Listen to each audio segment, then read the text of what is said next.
आज इस वीडियो में मैं आपको स्टैक के बारे में बताऊंगा और ये भी बताऊंगा कि इस स्टैक को पाइथन की मदद से कैसे इम्प्लीमेंट करते हैं।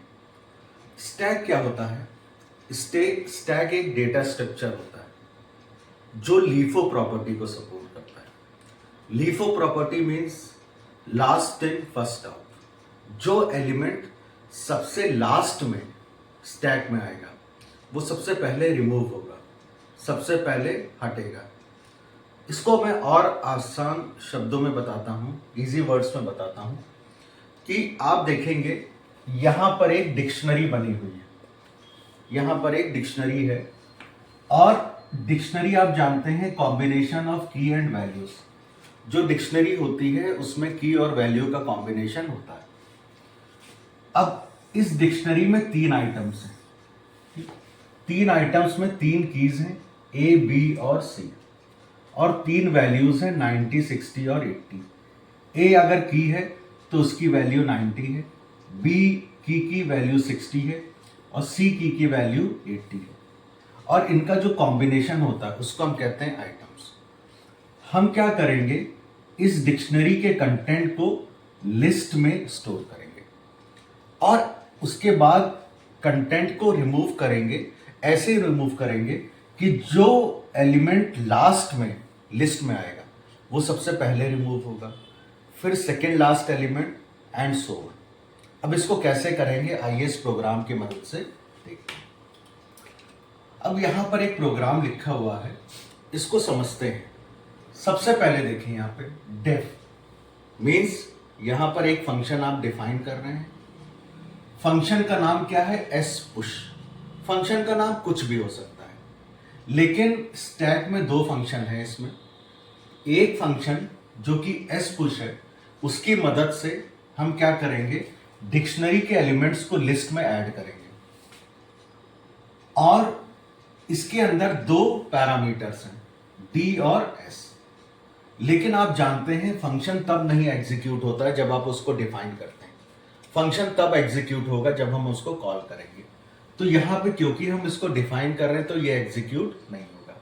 ये दोनों स्टेटमेंट भी इसी फंक्शन का हिस्सा है तो ये भी एग्जीक्यूट नहीं होंगे। अब हम आगे बढ़ते हैं। यहां पे देखिए फिर से डेफ मिल गया। इसका मतलब यहां पर भी आप कुछ डिफाइन करने वाले हैं, एक फंक्शन डिफाइन करने वाले हैं। इस फंक्शन का नाम क्या है? S pop. इस एस पॉप फंक्शन की मदद से हम क्या करेंगे, एलिमेंट्स को एक एक करके रिमूव करेंगे। इस फंक्शन के अंदर जो स्टेटमेंट है इंडेंटेशन के साथ, ये भी अभी एग्जीक्यूट नहीं होंगे क्योंकि ये तब एग्जीक्यूट होंगे जब आप इसको कॉल करेंगे।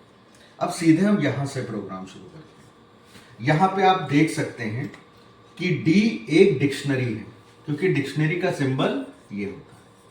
तो इससे आप समझ जाएंगे डी एक डिक्शनरी है और इस डिक्शनरी में तीन एलिमेंट्स हैं, तीन आइटम्स हैं। ए की है और 90 इसकी वैल्यू है, बी की है 60 इसकी वैल्यू है, सी की है और 80 इसकी वैल्यू है। इसको मैं यहां पे आपको दिखा भी चुका हूं।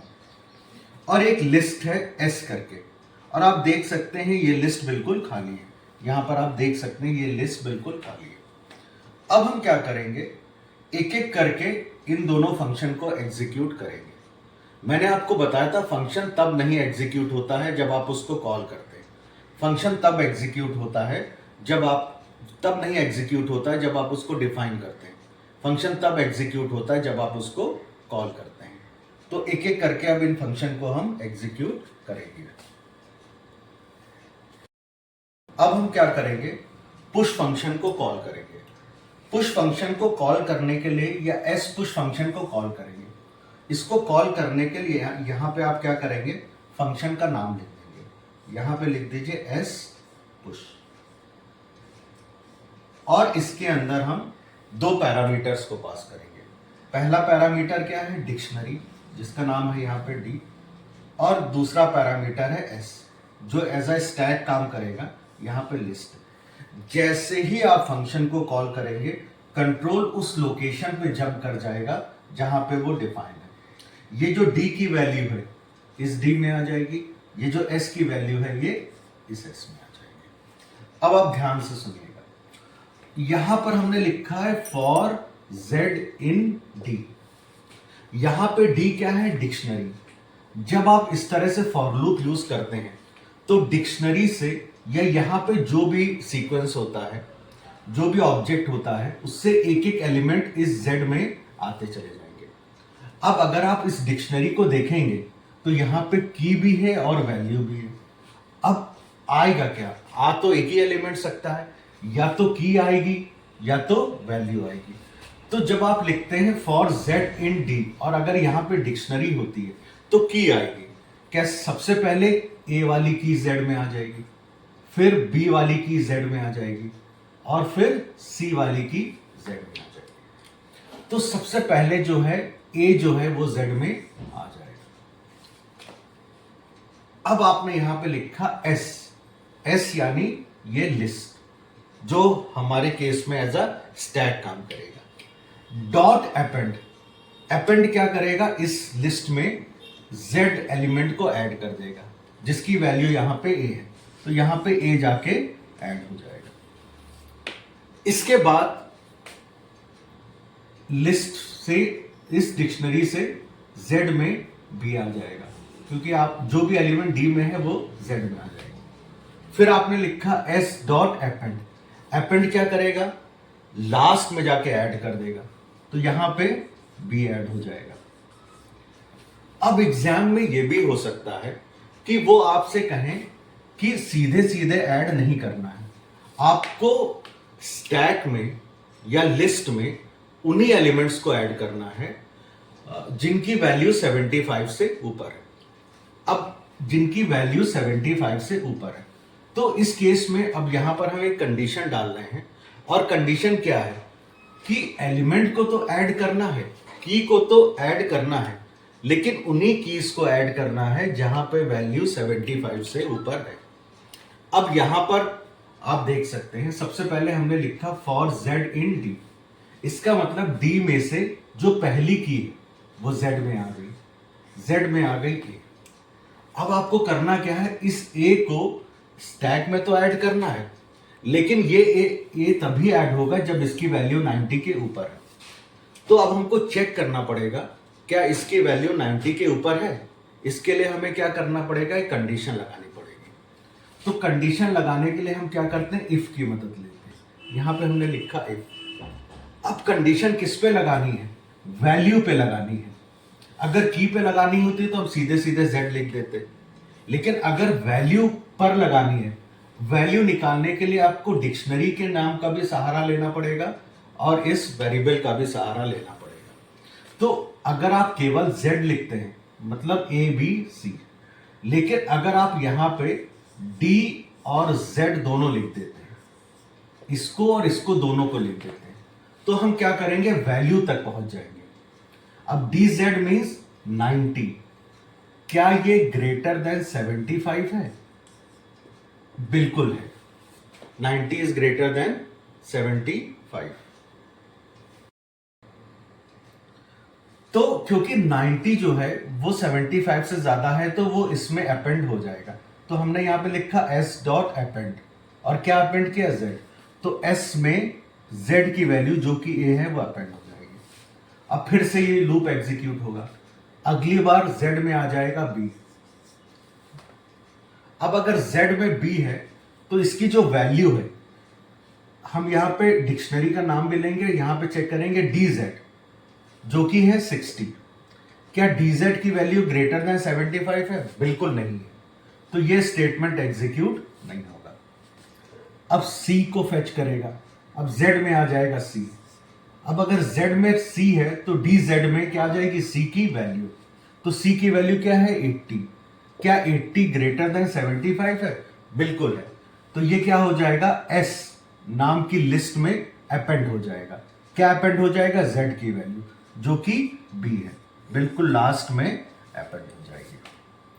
तो इस तरह से आप देखिए, इस डिक्शनरी के वो सारी कीज जिनकी वैल्यू 75 से ऊपर थी वो जाके s में स्टोर हो गई। यहां पे देख सकते हैं कि s में स्टोर हो गई।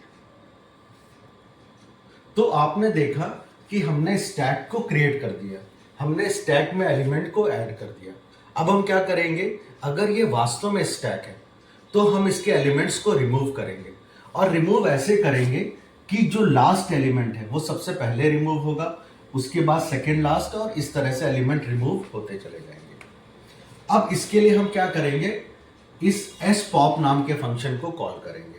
तो spop नाम के फंक्शन को कॉल करने के लिए सिर्फ आप इसका नाम लिख देंगे, ये कॉल हो जाएगा। जैसे आप फंक्शन को कॉल करेंगे, कंट्रोल उस लोकेशन पे जंप कर जाएगा जहां पे वो डिफाइंड है।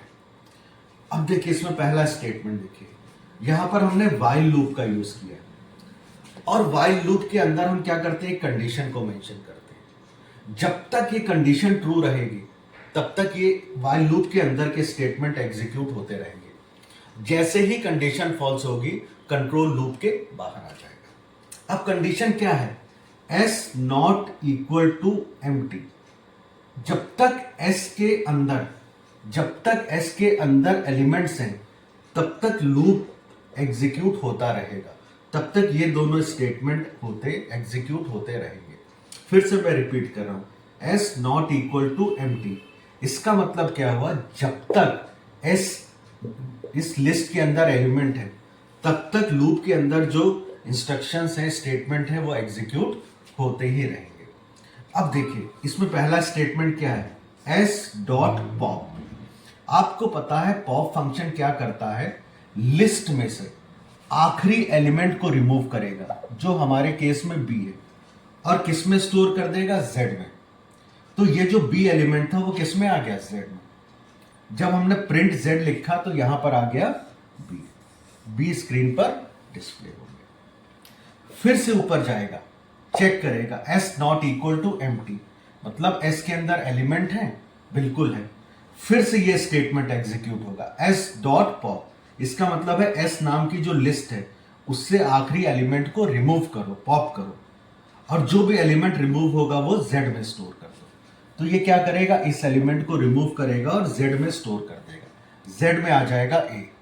जब आप लिखेंगे प्रिंट z तो a स्क्रीन पर डिस्प्ले हो जाएगा।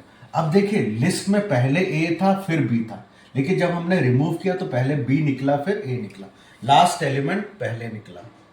इस तरह से फिर से जाके चेक करेगा, s not equal to empty, लेकिन इस बार क्या है, s पूरी तरह से एम्प्टी हो गया है। यहीं पे लूप खत्म हो जाएगा। सीधे ये एल्स पे आएगा और प्रिंट कर देगा, स्टैक इज एम्प्टी। अब स्टैक पूरी तरह से खाली हो चुका है। तो देखिए इस तरह से हमने स्टैक के कॉन्सेप्ट को इंप्लीमेंट किया, लास्ट इन फर्स्ट आउट। सबसे पहले आपने देखा होगा a गया था फिर b गया था, लेकिन जब हमने निकाला तो पहले b निकाला फिर a निकाला। तो इस तरह से हमने स्टैक की प्रॉपर्टी को इंप्लीमेंट कर दिया।